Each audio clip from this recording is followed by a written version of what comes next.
Sinimula ng kanluran ang malawakang paghahanap sa shadow fleet ng Russia at tuloy-tuloy na sinamsam ang mga oil tanker ni Vladimir Putin. Kamakailan, inaresto ng Amerika sa Indian Ocean ang isa pang tanker na nagdadala ng langis na may parusa.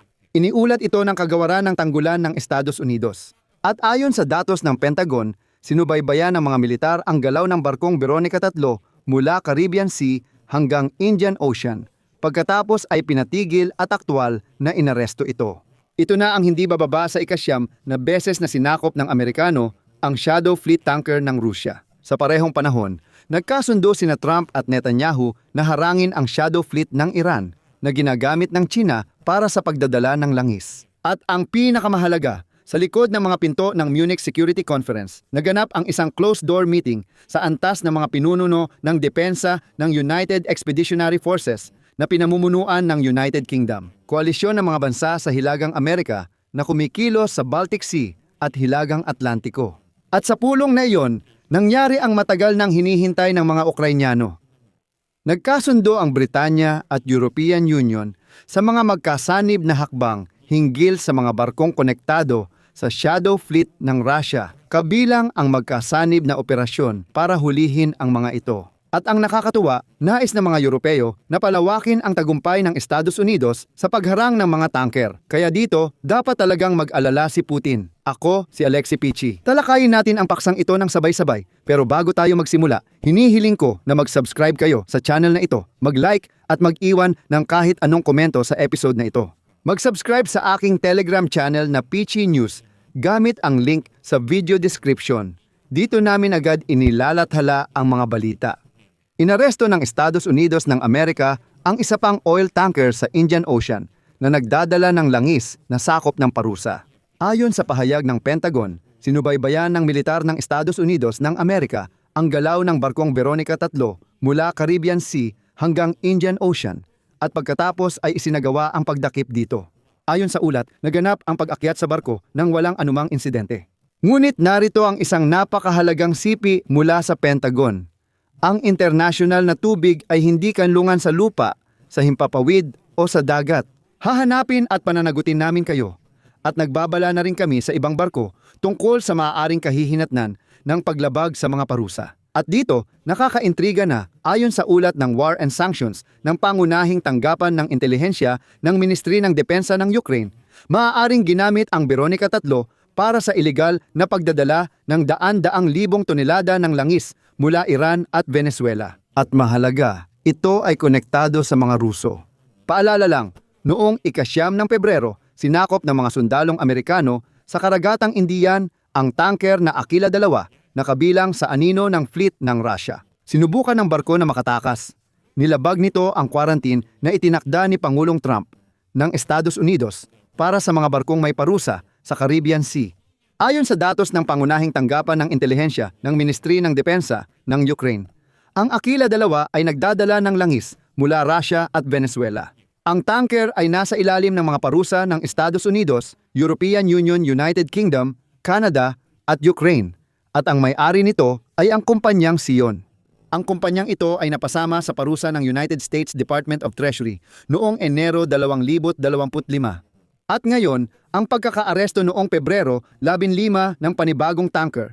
Ito na ang hindi bababa sa ikasyam mula Disyembre 2020 ay bahagi ng kampanya ng Estados Unidos laban sa shadow fleet na ginagamit ng Russia, Iran at Venezuela para iwasan ang mga limitasyon. Ayon sa impormasyon ng The Telegraph, ang desisyon ni Donald Trump na simulan ang laban kontra sa mga shadow tanker ay may kaugnayan sa lumalaking pagkadismaya niya kay Vladimir Putin, na sinimulan niyang ituring bilang pangunahing hadlang sa pagtigil ng digmaan ng Russia laban sa Ukraine. Pero dito, kailangan nating tandaan na sa kanluran, tinatayang nasa 1,400 na barko na ang laki ng shadow fleet ng Russia. Ayon sa Center Dossier, kadalasang pinapatay ng mga tanker ang transponder para itago ang galaw, nagpapalit ng lokasyon at gumagawa ng delikadong paglilipat ng kargamento sa bukas na dagat. Dito nagkaroon ng pagpupulong ang mga pinuno ng depensa ng United Expeditionary Forces sa sidelines ng Munich Security Conference.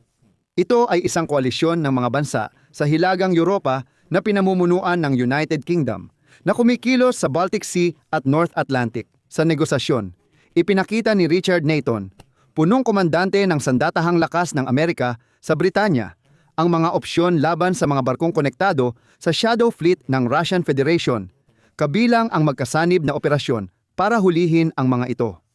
Ganoon ba ang ginagawa ng mga Amerikano? Ito ay magpapahintulot sa mga Europeo. Alam mo, na palawakin at dagdagan ang tagumpay ng Estados Unidos sa pagharang ng mga tanker na papunta at palabas ng Venezuela. Isinusulat ito ngayon ng Bloomberg. Ayon sa isa sa mga kausap ng ahensya, kung matutuloy ang operasyon ng pagkuha sa shadow ships na pinangungunahan ng London, malamang iko-coordinate ng Europa ang aksyon nila sa Estados Unidos. Kasabay nito, ang mga naganap ng pag-atake sa mga tanker na may dalang Russian na hilaw na materyales ay nagdulot ng pag-aalala sa Moscow at ang mga kinatawan ng Kremlin ay pribadong humiling sa Estados Unidos na itigil ang ganitong mga aksyon. Paalala, nasakop na ng tropang Amerikano ang hindi bababa sa 9 na Russian-linked tanker.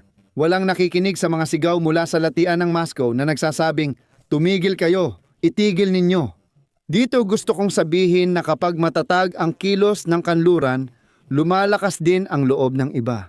Ngayon, hayagang hinuhuli na ng Estados Unidos ang Russian Shadow Fleet tankers. Sumusunod na rin ang Britanya at European Union, nagtatanong kung bakit sila isasama. Kailangan nating gawin ang mga hakbang na ito.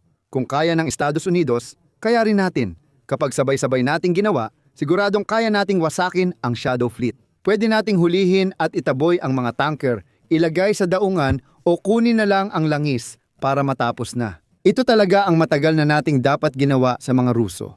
Pwede silang sumigaw ng paulit-ulit na, "Mga Amerikano, tumigil kayo, itigil nyo na yan, huwag nyong hulihin ang mga tanker namin." Pero wala silang pakialam. Noong Pebrero 15, muling hinuli ng mga Amerikano ang isa na namang tanker ng Shadow Fleet. Walang pakialam sa sigaw at reklamo ng mga Ruso. Babalikan ko dito ang pagpupulong ng mga lider ng pinagsamang Expeditionary Forces. Naganap ang pagpupulong na ito sa isang atmosfera ng pagkakaunawaan. Ayon kay Ministro ng Depensa ng Estonia na si Hanna Pevkur, malinaw sa mga kalahok na kailangan nilang maging mas maagap. Ngayon, ibabahagi ko ang sinabi niya. Ang mga bansang nagbibigay ng watawat sa Shadow Fleet na barko ay dapat tandaan na pwedeng magpatupad ng hakbang ang ibang bansa.